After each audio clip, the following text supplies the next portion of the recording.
Bismillah, Assalamualaikum warahmatullahi wabarakatuh. Salam sejahtera untuk kita semua. Adik-adikku sekalian, saya Andi Sudimas Sulaiman, Gubernur Sulawesi Selatan, mengucapkan selamat datang dalam program Smart School Dinas Pendidikan Provinsi Sulawesi Selatan. Hari ini adik-adik sekalian akan mengikuti pembelajaran hybrid dalam program Smart School.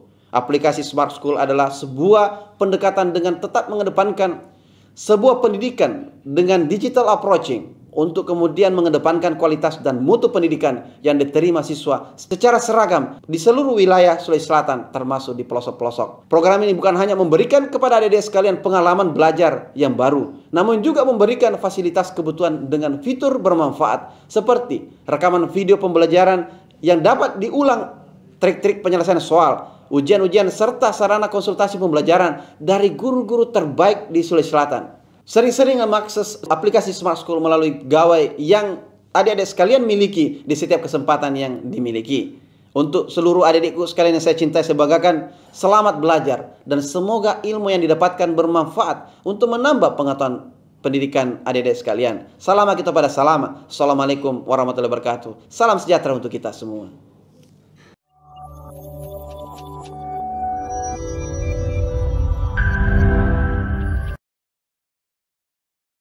Assalamualaikum warahmatullahi wabarakatuh. Bertemu kembali dengan Ibu Karmila dalam mata pelajaran Pendidikan Pancasila dan Kewarganegaraan. Generasi Smart berkarakter cerdas.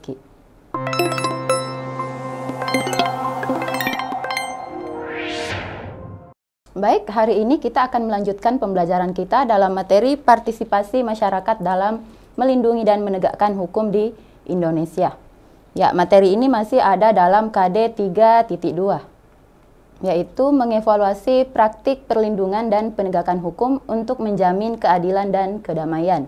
Nah, untuk tujuan pembelajaran kita hari ini, ya, kalian akan mampu berpartisipasi dalam melindungi dan menegakkan hukum di Indonesia. Tapi sebelum kita masuk ke materi partisipasi masyarakat dalam melindungi hukum, dalam menegakkan hukum, nah kita review dulu materi yang sebelumnya, yaitu masih ingat apa itu hukum? Ya, ada yang masih ingat pengertiannya hukum itu apa? Oke, kita lihat sama-sama. Jadi hukum adalah pedoman hidup yang dibuat oleh badan yang berwenang yang bertujuan untuk mengatur manusia dalam kehidupan berbangsa dan bernegara. Nah, hukum ini berisi perintah dan larangan, dan bagi yang melanggar akan mendapat sanksi yang tegas. Jadi jangan coba-coba untuk melanggar hukum ya. Nah, kita lihat yang selanjutnya. Konsep perlindungan dan penegakan hukum. Ya, jadi menurut Andi Hamzah, perlindungan hukum dimaknai sebagai daya upaya yang dilakukan secara sadar oleh setiap orang maupun lembaga pemerintah dan swasta yang bertujuan untuk mengusahakan pengamanan, penguasaan, dan pemenuhan kesejahteraan hidup sesuai dengan hak asasi yang ada. Jadi di sini perlindungan hukum itu untuk melindungi kepentingan warga negara. Jangan sampai kepentingan ini dilanggar oleh orang lain atau warga negara yang lain.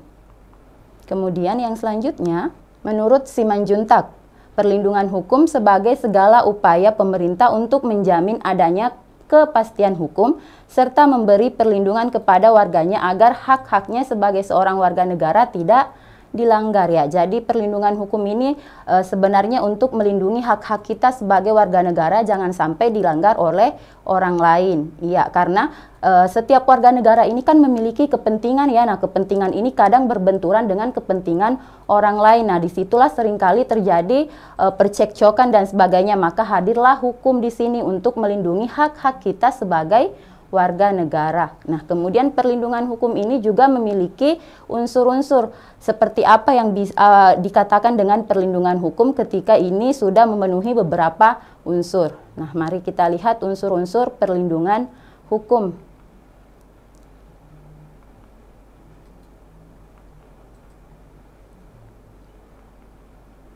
Yang pertama yaitu adanya perlindungan pemerintah terhadap warganya. Kemudian yang kedua yaitu jaminan kepastian hukum. Yang ketiga berkaitan dengan hak-hak warga negara. Dan yang terakhir adanya sanksi hukuman bagi yang melanggarnya. Jadi ketika sudah memenuhi keempat hal ini baru bisa dikatakan sebagai perlindungan hukum. Nah, sekarang kita lihat apa itu penegakan hukum. Jadi proses penegakan hukum ini adalah salah satu upaya untuk melindungi hukum. Jadi proses penegakan hukum merupakan salah satu upaya untuk menjadikan hukum sebagai pedoman dalam setiap perilaku masyarakat maupun aparat atau lembaga penegak hukum. Nah, dengan kata lain, penegakan hukum merupakan upaya untuk melaksanakan ketentuan-ketentuan hukum dalam berbagai bidang kehidupan. Nah, itu tadi berarti proses penegakan hukum ini adalah upaya untuk melakukan perlindungan hukum, tidak bisa dipisahkan. Nah, sekarang kita lanjut materinya.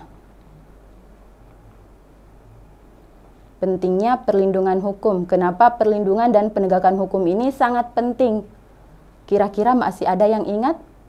Ya, ada 3 ya. Yang pertama yaitu supremasi hukum, untuk menegakkan supremasi hukum, kemudian yang kedua untuk menegakkan keadilan, dan yang ketiga untuk menjamin ketertiban dan keamanan dalam masyarakat. Nah, sekarang kita lihat bersama-sama. Yang pertama yaitu terciptanya supremasi hukum. Ya, jadi supremasi hukum ini bermakna bahwa hukum mempunyai kekuasaan mutlak dalam mengatur pergaulan manusia dalam berbagai macam kehidupan. Dengan kata lain, semua tindakan warga negara maupun pemerintahan selalu berlandaskan pada hukum yang berlaku. Tegaknya supremasi hukum tidak akan terwujud apabila aturan-aturan yang berlaku tidak ditegakkan baik oleh masyarakat maupun aparat penegak hukum. Ya, jadi supremasi hukum ini berarti menempatkan hukum pada tempat setinggi-tingginya. Kemudian yang kedua yaitu tegaknya keadilan dalam masyarakat. Ya, tujuan utama hukum adalah mewujudkan keadilan bagi setiap warga negara. Setiap warga negara dapat menikmati haknya dan melaksanakan kewajibannya merupakan wujud dari keadilan tersebut. Nah, hal itu dapat terwujud apabila aturan-aturan ditegakkan. Kemudian yang terakhir yaitu mewujudkan perdamaian dalam kehidupan di masyarakat. Nah, kehidupan yang diwarnai suasana yang damai merupakan harapan setiap orang. Perdamaian akan terwujud apabila setiap orang merasa dilindungi dalam segala bidang kehidupan. Nah, hal itu akan terwujud apabila aturan-aturan yang berlaku ini dilaksanakan. Nah, inilah kenapa perlindungan dan penegakan hukum itu sangat penting. Jadi untuk ketiga hal yang tadi kita bahas.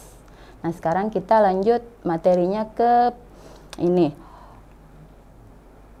Ya, faktor yang mendukung keberhasilan proses perlindungan dan penegakan hukum ini menurutnya Surjono Sukanto. Nah, ini bisa berhasil proses perlindungan hukum apabila didukung oleh faktor-faktor yang akan kita lihat secara sama-sama. Yang pertama yaitu hukumnya. Nah, di sini hukum itu harus sesuai dengan ideologi negara. Kemudian dalam membuat undang-undang ini harus sesuai dengan ketentuan yang berlaku. Kemudian hukum yang dibuat ini juga harus sesuai dengan kondisi dari masyarakat di mana hukum tersebut akan diberlakukan. Jadi itu akan mendukung proses perlindungan hukum. Kemudian yang kedua adalah penegak hukum. Nah, penegak hukum ini adalah salah satu unsur yang langsung terlibat dalam proses penegakan hukum. Maka penegak hukum di sini harus profesional ya dalam menjalankan perannya atau tugasnya. Kemudian yang ketiga ada masyarakat. Nah, masyarakat kan merupakan unsur yang terlibat langsung juga ya dalam proses perlindungan dan penegakan hukum, di mana hukum itu berlaku dalam lingkungan masyarakat. Nah, di sini masyarakat itu harus sadar akan pentingnya perlindungan dan penegakan hukum karena untuk melindungi hak-haknya sebagai warga negara. Kemudian yang selanjutnya yaitu sarana atau fasilitas yang mendukung proses penegakan hukum itu sendiri. Nah, di sini sarananya ini bisa berupa dari penegak hukum yang profesional, kemudian organisasi, kemudian keuangan yang cukup, dan fasilitas yang memadai. Kemudian yang terakhir yaitu kebudayaan. Jadi inilah kelima faktor yang mendukung proses dari keberhasilan perlindungan dan penegakan hukum itu sendiri. Nah, sekarang kita lanjut ke materi partisipasi masyarakat dalam melindungi dan menegakkan hukum di Indonesia. Nah, di sini partisipasi masyarakat dalam melindungi dan menegakkan hukum di Indonesia ini sudah tertuang secara jelas dalam Undang-Undang Dasar Negara Republik Indonesia tahun 1945. Ada yang kira-kira tahu pada pasal berapa? Ya, pada pasal 27 ayat 1. Pasal 27 ayat 1 ini ada yang tahu apa isinya? Ya, dia ini berbunyi bahwa segala warga negara ini bersamaan kedudukannya dalam hukum dan pemerintah dan wajib untuk menjunjung tinggi hukum dan pemerintahan tanpa terkecuali. Jadi di situ sudah jelas bahwa kita sebagai warga negara ini harus berpartisipasi sesuai dengan bunyinya tadi ya, bahwa segala warga negara ini harus menjunjung tinggi hukum dan pemerintahan itu sendiri. Jadi seperti apa bentuk partisipasi masyarakat dalam melindungi dan menegakkan hukum di Indonesia? Ayo kita lihat sama-sama. Nah, di sini partisipasi warga negara dalam upaya peningkatan jaminan keadilan dapat dilakukan dengan melakukan cara-cara. Yang pertama, mentaati setiap peraturan yang berlaku di negara Republik Indonesia atau dalam NKRI ya. Jadi kita harus mentaati setiap peraturan yang berlaku. Kemudian yang kedua, menghormati setiap keputusan hukum yang dibuat oleh lembaga peradilan. Yang ketiga, memberikan pengawasan terhadap jalannya proses-proses hukum yang sedang berlangsung. Kemudian yang selanjutnya, memberi dukungan terhadap pemerintah dalam upaya peningkatan jaminan keadilan. Dan yang terakhir, memahami dan menghormati kewajiban setiap warga negara. Jadi di sini adalah cara yang bisa dilakukan oleh warga negara dalam menjamin peningkatan keadilan atau partisipasinya dalam menegakkan dan melindungi hukum yang ada di Indonesia. Kemudian yang selanjutnya, ya, ini adalah cara atau bentuk partisipasi masyarakat dalam melindungi dan menegakkan hukum di Indonesia. Yang pertama yaitu sosialisasi sejak dini mengenai hukum dan peraturan-peraturan di dalamnya. Jadi sosialisasi adalah tahap awal yang diperlukan untuk memberitahukan tentang undang-undang, hukum, tata tertib, dan norma-norma yang ada di masyarakat. Nah, salah satu contohnya itu adalah dengan pola pendidikan di sekolah-sekolah, misalnya pada mata pelajaran pendidikan dan kewarganegaraan, pendidikan agama Islam, dan sosiologi. Nah, di situ sudah bisa dikenalkan sejak dini ya tentang apa itu misalnya hukum, tata tertib, dan norma-norma. Kemudian yang selanjutnya, yang kedua yaitu menanamkan sikap patuh akan hukum. Ya, sikap patuh memberikan gambaran tentang keterlaksanaan undang-undang, hukum, tata tertib, dan norma-norma yang sudah disosialisasikan agar dilaksanakan dalam kehidupan sehari-hari. Jadi tidak hanya belajar tentang teorinya saja, tapi harus diimplementasikan ya. Jangan hanya tahu misalnya ada aturannya tidak boleh, misalnya di sekolah ini tidak boleh menyontek, tahu bahwa memang dilarang misalnya menyontek, tapi tetap dilaksanakan atau tetap dilakukan, tapi tidak dipedulikan aturan yang dibuat misalnya oleh gurunya, meskipun tahu tidak boleh menyontek, tapi ya menyontek itu tetap dilakukan dalam misalnya ketika ulangan dan sebagainya. Ya, kemudian kita lanjut yang ketiga.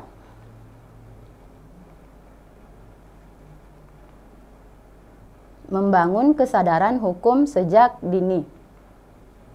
Ya, tingginya kesadaran hukum di suatu wilayah akan memunculkan masyarakat yang beradab. Karena itu, kesadaran hukum perlu dibangun sejak dini. Tidak harus menunggu setelah terjadi pelanggaran baru mau sadar akan ada apa hukum ini. Nah, kesadaran hukum ini juga ada tahapnya ya menurut Surjono Sukanto. Kita lihat.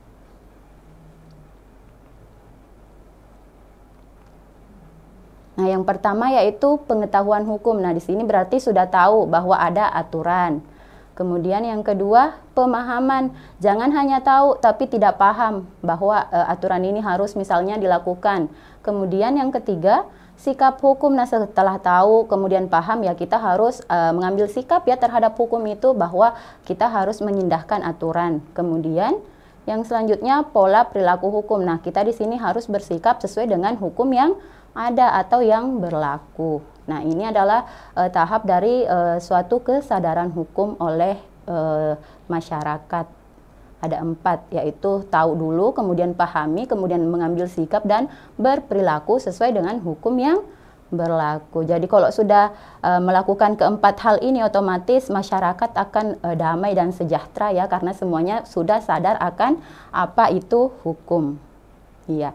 Nah, sekarang kita lanjut ke cara yang selanjutnya, yaitu memahami akan pentingnya menjunjung hukum dalam kehidupan sehari-hari. Ya, salah satu nilai yang diambil dalam penegakan hukum adalah nilai keadilan. Hal ini meyakinkan kita untuk menyadari jika hukum dibentuk bersumber pada keadilan dan ketertiban yang ada di masyarakat. Jadi semuanya harus sadar bahwa kita ini harus berbuat adil dan tidak boleh melakukan pelanggaran. Nah, di sini karena ini sangat penting ya, supaya tadi itu tidak terjadi tidak terjadi lagi pelanggaran atau kita melanggar kepentingan orang lain, karena kita sadar bahwa hukum ini sangat penting untuk kita junjung dalam kehidupan sehari-hari, yaitu tadi untuk melindungi kepentingan dari setiap warga negara. Nah, yang selanjutnya, menciptakan para penegak hukum yang profesional dan bersih. Ya, jadi di sini penegak hukum disebut profesional karena kemampuan berpikir dan bertindak melampaui hukum tertulis dan tanpa mencederai nilai keadilan. Nah, sebagai seorang yang profesional, maka dalam menegakkan keadilan dituntut kemampuan penegak hukum untuk mengkritisi hukum dan praktik hukum sendiri. Jadi jangan sampai di sini penegak hukumnya yang tidak bertindak secara profesional. Kemudian yang selanjutnya, memupuk budaya hukum.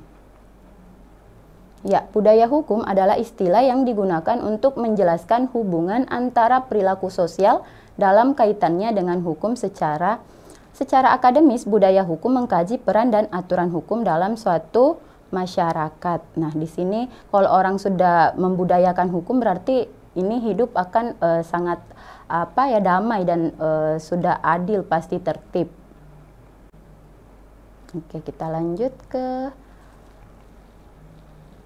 ciri-ciri seseorang yang berperilaku sesuai dengan hukum. Nah, yang pertama, ketika kita misalnya sudah berperilaku sesuai dengan aturan yang berlaku, pasti disenangi oleh masyarakat pada umumnya. Kemudian, tidak menimbulkan kerugian bagi diri sendiri dan orang lain. Kemudian tidak menyinggung perasaan orang lain. Yang selanjutnya menciptakan keselarasan. Dan yang terakhir mencerminkan sikap akan kesadaran terhadap hukum ya. Ya, kemudian mencerminkan kepatuhan terhadap hukum. Nah, ini adalah ciri-ciri seseorang yang sudah berperilaku sesuai dengan hukum yang berlaku. Jadi ibu harap anak-anakku semua nanti mempunyai ciri-ciri ini ya, karena sudah berperilaku sesuai dengan hukum yang berlaku.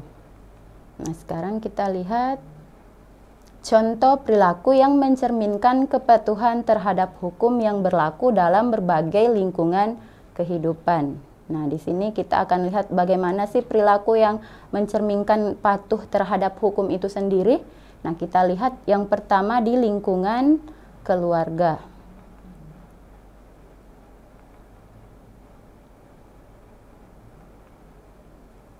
Nah, yang pertama yaitu mematuhi perintah orang tua.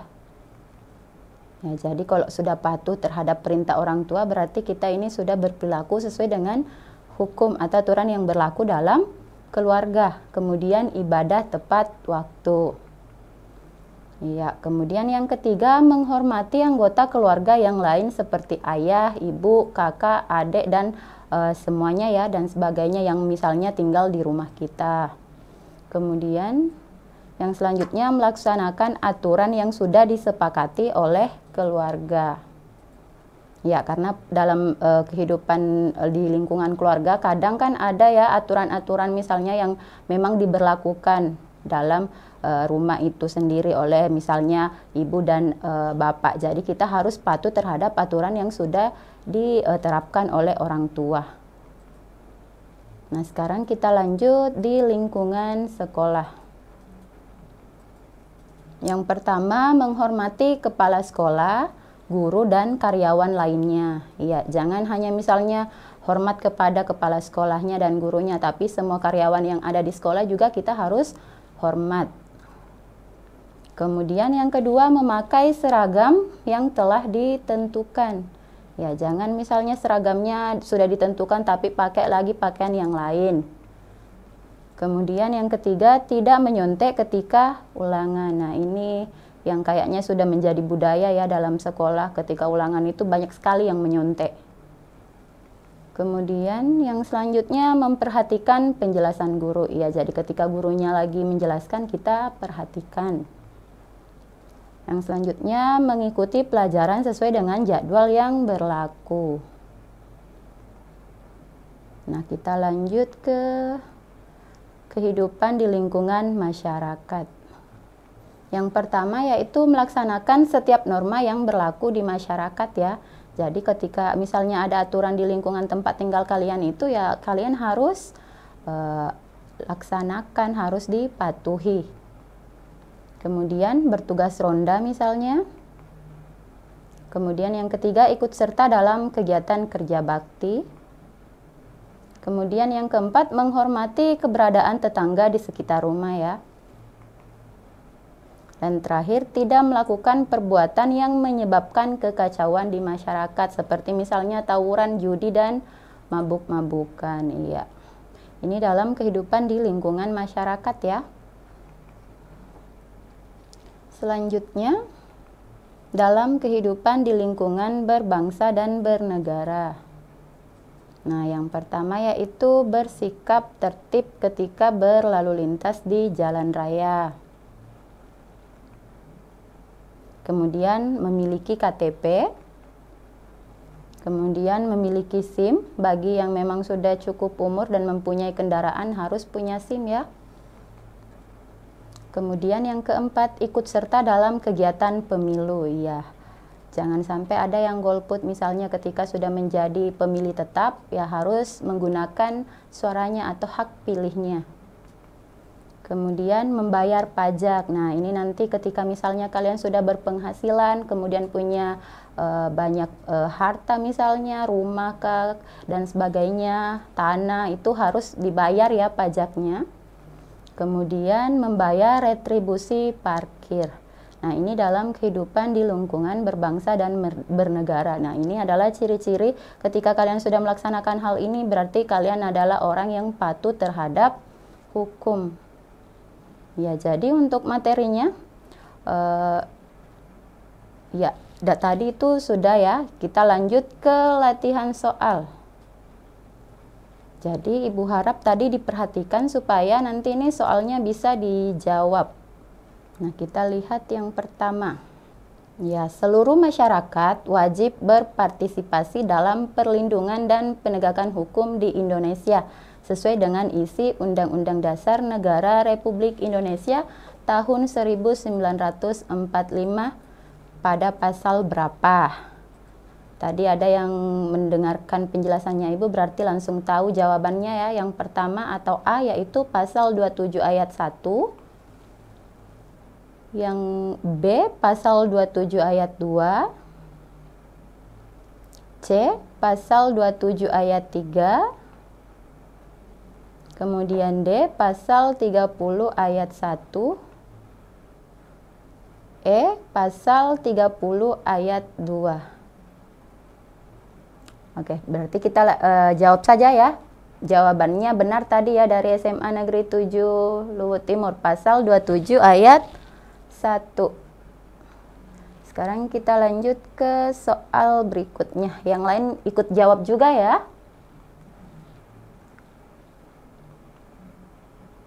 Ya, tahap awal dalam cara melindungi dan menegakkan hukum di Indonesia adalah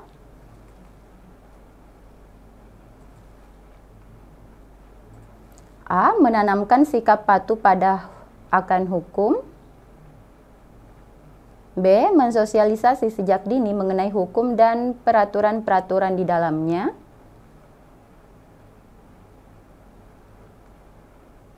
C. Memahami akan pentingnya menjunjung hukum dalam kehidupan sehari-hari. Kemudian D. Menciptakan para penegak hukum yang profesional dan adil. E. Memupuk budaya hukum. Oke, kita lanjut ya menjawab. Jawaban yang benar tadi adalah B ya, mensosialisasi sejak dini mengenai hukum dan peraturan-peraturan di dalamnya. Jadi tadi jawabannya ada yang benar ya. Nah, ini tahap awalnya itu kita mensosialisasi sejak dini. Tadi ada yang jawab C, memahami akan pentingnya menjunjung hukum dan kehidupan sehari-hari ya. Nah, di sini kita sosialisasikan dulu, ketika kalian sudah tahu, nah baru dipahami. Nah, sekarang kita lanjut ke soal berikutnya. Ya, Surjono Sukanto menyebutkan 4 tahapan suatu masyarakat untuk dapat memiliki kesadaran hukum yang baik, yaitu 1. Pengetahuan hukum, 2. Pemahaman hukum, dan yang ketiga yaitu sikap hukum. Tadi kan ada 4 ya. Nah, kita lihat, silahkan dilengkapi.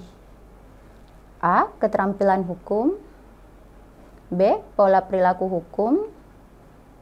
C. Norma hukum. D. Sanksi hukum. E. Ilmu hukum. Nah, kira-kira di yang keempat itu apa? Selain pengetahuan hukum, pemahaman hukum, sikap hukum, apalagi yang keempat tadi yang memperhatikan? Tadi di slide ada ya. Nah, silahkan dijawab. A, B, C, D, atau E. Oke, kita lanjut. Nah, jawabannya itu adalah B ya, pola perilaku hukum. Tadi sudah Ibu jelaskan di pembahasan materinya bahwa kesadaran hukum ini ada 4 tahapnya ya. Yang pertama yaitu pengetahuan hukum, yang kedua pemahaman hukum, yang ketiga sikap hukum, dan yang terakhir yaitu pola perilaku hukum. Oke, kita lanjut lagi ke soal yang berikutnya. Nah, istilah yang digunakan untuk menjelaskan hubungan antara perilaku sosial dalam kaitannya dengan hukum adalah A. Kesadaran hukum. B. Budaya hukum. C. Norma hukum. D. Ilmu hukum. Atau E. Sikap hukum. Ya, silahkan dijawab. Ya, jadi istilah yang digunakan untuk menjelaskan hubungan antara perilaku sosial dalam kaitannya dengan hukum adalah A. Kesadaran hukum. B. Budaya hukum. C. Norma hukum. D. Ilmu hukum. Atau E. Sikap hukum. Oke, jadi jawaban yang benar adalah B ya, budaya hukum. Nah, sekarang kita lanjut ke soal yang terakhir. Nah, unsur dari sistem hukum yang paling sulit untuk dibentuk karena membutuhkan jangka waktu relatif panjang adalah A. Menanamkan sikap patuh pada hukum. B. Mensosialisasi sejak dini mengenai hukum dan peraturan-peraturan di dalamnya. C. Memahami akan pentingnya menjunjung hukum dalam kehidupan sehari-hari. D. Menciptakan penegak hukum yang profesional dan bersih. Dan E. Memupuk budaya hukum. Kira-kira jawabannya A, B, C, D, atau E? Silahkan dijawab. Ya, unsur dari sistem hukum yang paling sulit untuk dibentuk karena membutuhkan jangka waktu relatif panjang. Ini jawabannya A, B, C, D, atau E? Ya, jadi jawaban yang benar adalah E ya, memupuk budaya hukum. Untuk membudayakan hukum itu membutuhkan waktu yang relatif panjang. Nah, itulah tadi 5 contoh soal ya. Oke, sekarang kita lanjut untuk kesimpulan materi kita pada hari ini ya. Ya, yang pertama yaitu penegakan dan perlindungan hukum perlu dilakukan secara terus-menerus dan bertahap oleh seluruh pihak. Kemudian yang kedua, partisipasi warga negara juga mutlak diperlukan dalam penegakan dan perlindungan hukum. Dan yang terakhir, beberapa cara yang bisa kita lakukan adalah misalnya yang pertama yaitu mensosialisasikan sejak dini mengenai hukum dan peraturan-peraturan di dalamnya, kemudian menanamkan sikap patuh akan hukum, membangun kesadaran hukum sejak dini, dan memahami akan pentingnya menjunjung hukum dalam kehidupan sehari-hari. Dan yang terakhir, menciptakan para penegak hukum yang profesional dan bersih, serta memupuk budaya hukum. Jadi itulah kesimpulan materi kita pada hari ini. Mudah-mudahan apa yang sempat Ibu sampaikan tadi bisa bermanfaat. Sekian dan terima kasih. Assalamualaikum warahmatullahi wabarakatuh.